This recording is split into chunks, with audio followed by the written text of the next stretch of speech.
So Reggie, on one of our previous segments, you had mentioned that you sent your lawyer sent a letter, and you were looking for your publishing money. I wanted to do a follow up and ask you some of the questions that came up in the comments, and those were so it's going to be a two-part thing. So could you go into more detail about the publishing that you're owed? But the stuff from the comments were, if Snoop doesn't own Death Row, why are you telling him to pay you? And number two, on the letter, it was mentioning just the Tupac stuff that you have ownership in. People were asking about the Daz stuff, if you could go into that as much as you're comfortable with. Well, yeah. Well, the reason why I say Snoop is because he's supposedly in charge. I never said he didn't have control or a lot of juice. I think that's the term that I use over there with Death Row. He is the front man, and he has some executive power uh, of the company. You know, you have general managers, and I'll put in some layman terms for y'all. The people that actually own the Lakers or own. If you or your child spent years growing up on social media and experienced serious mental health struggles, you should hear this. Recently, a jury ordered Meta and YouTube to pay millions for their role in designing and promoting addictive platforms. They knew their apps could contribute to anxiety, depression, and body image issues, but did not share those risks while prioritizing profits. The recent historic verdict underscores the consequences of those decisions. Now Morgan & Morgan is stepping up to hold these platforms accountable for the harm they've caused. Click the link in my bio to take a short quiz. You may be entitled to potential recovery of up to $1,000. That's for Morgan and Morgan, y'all. I'm telling y'all. It's pinned in the comment section of this video. The form you fill out. Go straight to Morgan and Morgan. They already have the money. They already have the money setting aside. They just trying to decide. Y'all know how class actions lawsuits go. You get a percentage. They telling people that they giving them up to or over $1,000 just for filling it out. I know a few of y'all didn't qualify. They, telling me that, quite frankly, when I posted it, I didn't qualify. But I went and redid it and reminded them of some of the stress I was having. How I'm always on YouTube when I'm riding down the street or when I'm in bed.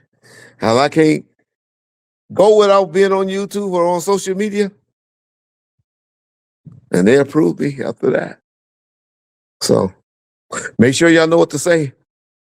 Get that $1,000 before it runs out. Bomb first.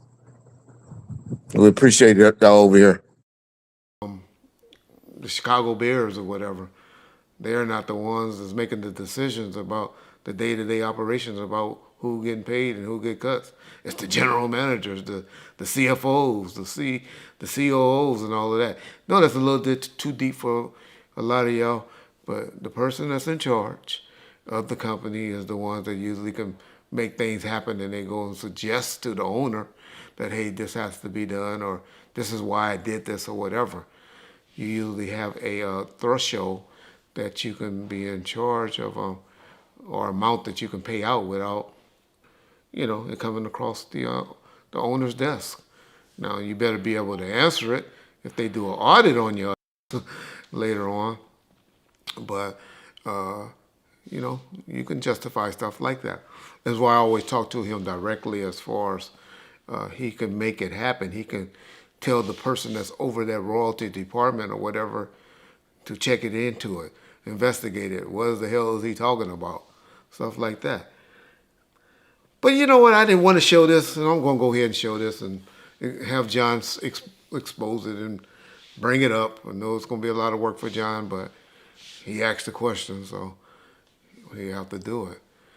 Y'all look on the back of the album of all the work that Daz did on Doggy Style, Murder Was the Case, uh, um, Dog what, food, dog dog, father. dog food, dog father, and all eyes on me. They had a company on the back of it called Amani Publishing. Y'all see that? Slash Ignite Publishing. Y'all see that? Okay.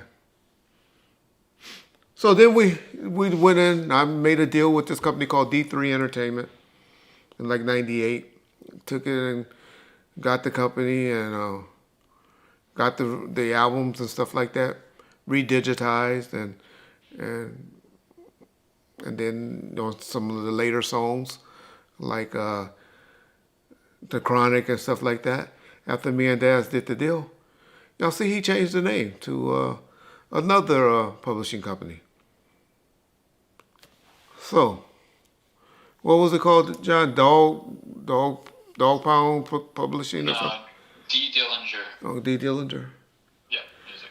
So when he changed it to that name, y'all see it says that, and then it says Simon Says Production, or Simon Says Publishing.